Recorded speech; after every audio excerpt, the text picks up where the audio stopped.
Hi Libra, my name is Audrey Alison and this is your July 2014 forecast for the month. I'm very happy to be here. It's a beautiful day and thank you so much for tuning in and for choosing me to read for you. It's been amazing listening to the YouTubers and I've had such an amazing time with this experience, so I appreciate it and I wanted to take the time to thank you. Let's start off the month on July 1st with Mercury going direct. Yay! 24 degrees Gemini.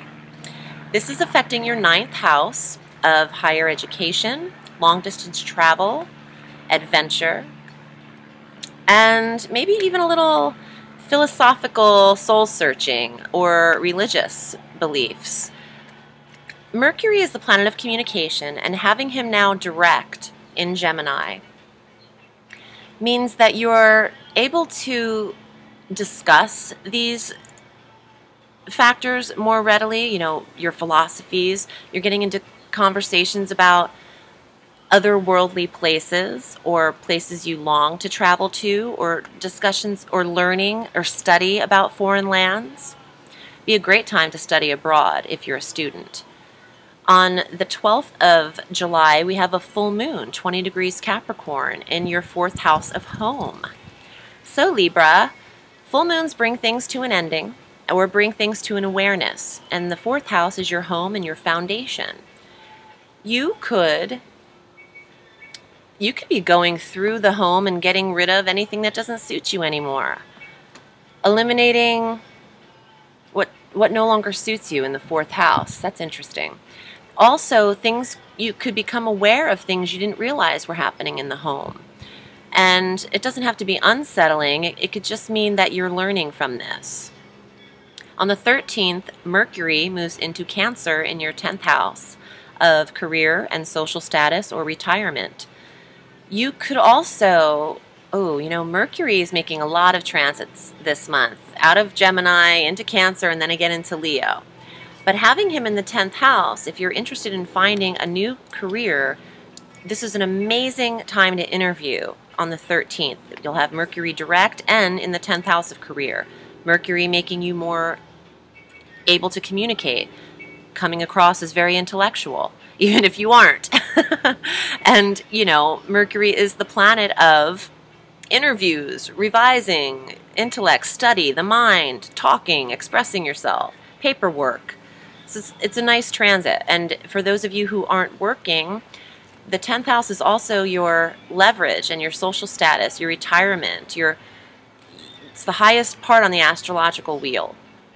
It's really the soul recognition. I think that you're going to be very comfortable mid-month with what you've achieved thus far in the 10th house of career or retirement. On the 16th, this is the moment we've all been waiting for, and it's Jupiter's transit into Leo. And this is going to affect your 11th house, Libra. Jupiter is the planet of abundance, of luck and opulence and expansion and growth. And he transits once a year or once every 13 months or so. So he's going to transit on the 16th of July and go into Leo until August 11th of 2015. So the 11th house is friendships, groups, clubs, organizations, memberships, things you want to join. Really, friendships, goals, and wishes. So this is beautiful because Jupiter will not be in this sector for another 12 years for you. You're drawing in the exact people in your life that you need. The friendships that no longer suit you will go away, and Jupiter will be plopping in these new relationships throughout the 13-month transit. But what's interesting is that along with Jupiter, we have the Sun entering this 11th house, which is Leo, which it does every year. The Sun goes into Leo from July 22nd through August 23rd. So the Sun, Jupiter, and the new moon on the 26th is 3 degrees Leo in this 11th house. All three of those abundant, beautiful, magnificent energies will not be in the same sector for another 12 years. So you really want to take advantage of that. But Mercury is also moving into Leo on the 31st of July, the very last day in this 11th house. It is social time, Libra. You're talking to friends. You're out there in clubs. You might join clubs, join gyms, groups, organizations. You could even run a club or a group. You've got so much support in the 11th house. Your goals and your wishes are going to be manifesting. Okay, this is a very important month to really think about what it is you want to achieve goal-wise. I want to pull some cards regarding the Jupiter transit because it's so big. So let's see what the cards have to say. I'll do a little mini reading for you, and then I'll get back to the stars. Ooh, relocation, movement, moving.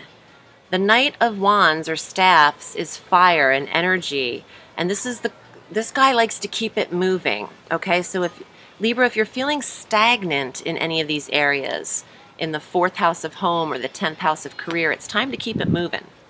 And you're going to have the planetary support to do so, and you'll feel it too. Okay, so none of this will be forced. The Ace of Swords is a decision. It's also positive thinking and having a good idea and good intentions and wisdom. It's a very analytical card. I feel like the two of these combined is choosing the appropriate place for yourself. And with positive thinking and good intention, this will manifest naturally. It won't be forced. So don't worry about being uncomfortable.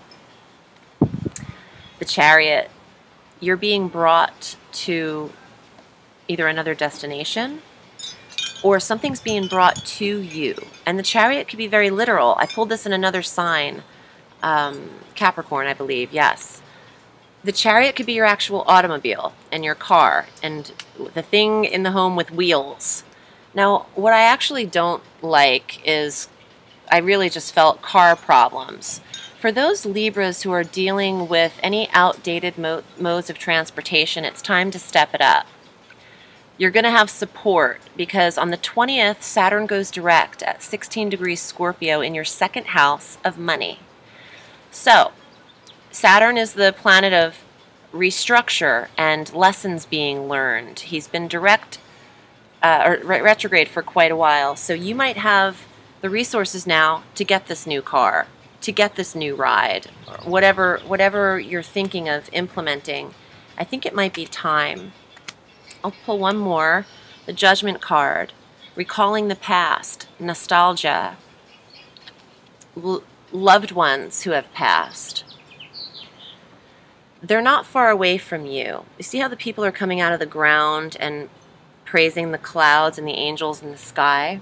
I feel like there are very protected, well, there's very protected positive energies around everyone. However, I do believe Libras have had it harder than some other signs. So I'm actually getting emotional. There are a lot of spiritual energies around you, and I think that you're more protected than you may realize. And there's something very positive about the resources coming in. This could actually be inheritances, settlements, monies.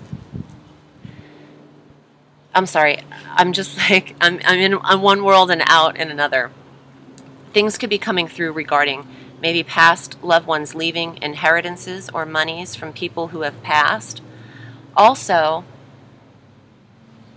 recalling the past doesn't always have to be a negative thing or a traumatic experience. When people leave, they're never really gone. They're within you because we are all one. Now, I might sound cuckoo when I'm talking like this on YouTube, but the reality is this information is given to me, and I don't know how to explain that, but I really trust that the things that I am receiving and hearing are valid. So this is the message that I was given to give to you. Now, moving right along, on July 21st, Uranus retrogrades, and this is okay. We don't mind this planet retrograding because when he's direct, he's full of shock and surprise. And we're kind of over that, okay? Right now we just need a damn vacation. So Uranus retrograding in Aries is in your 7th house of relationships. So for those of you who felt like you're on an emotional roller coaster ride in your relationship, or who aren't in a relationship and have felt a roller coaster ride struggling to obtain one, this is a positive aspect. We don't need Uranus shocking us with our soulmates any longer. This could bring in some relationships from the end of July for the next few months while he's retrograde. So keep your eyes open, keep your peepers peeled, and check out who's around you. On the 22nd, I mentioned the sun going into Libra in the 11th house again of friendships. You know, friendships for you, Libra, could actually turn into relationships. So that could be something to actually look forward to and look into as well. On the 25th, Mars, okay, this is something you're going to be very happy about. Mars has been stationed with you, Libra, for an uncomfortable stay of 7 months. So he's been with you since December of last year. Let's move on from him because it's been irritable, stressful, but also given you some energy, but perhaps caused a little more drama than necessary because it's almost uncomfortable to have this fast-paced planet in a sign for longer than the 6 weeks he's normally in a sign. But on the 25th of July, ladies and gentlemen, he moves his ass into Scorpio, and we just wave goodbye because what this is going to do is ignite your 2nd house of money. Praise Jesus, because you have money coming in now with Mars entering the 2nd house of money. Energy, drive, ambition, passion, all in the money sector. So bye-bye, bye Mars. Thanks for being here for 7 months. Now I'll get to work in my money because it's all good. And let me just pull a card on that super quick. Fire, Mars, action. The 8th house is cutting what doesn't suit you and moving forward very quickly. This is what Mars is going to do. He's just going to get the hell out of your 1st house, and you're almost going to feel like, whew. Watch yourself around the 25th on, the last 6 days of July. You're going to almost feel a release and relief of some tension.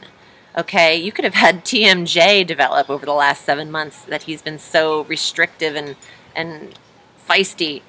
Okay, so I mentioned the new moon, 3 degrees Leo on the 26th in the 11th house of friendships, and I also mentioned Mercury in Leo on the 31st in that 11th house.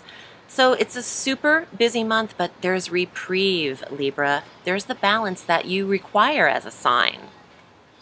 So let me pull some final cards and see what they say as a summation for you. And again, if you'd like a reading with me, my name is Audrey Alison, and I read all through the week. At audreyallison.com is where you can find my info and book with me. And I'm also on Facebook at Audrey Allison Astrology and Tarot. Here's your final cards.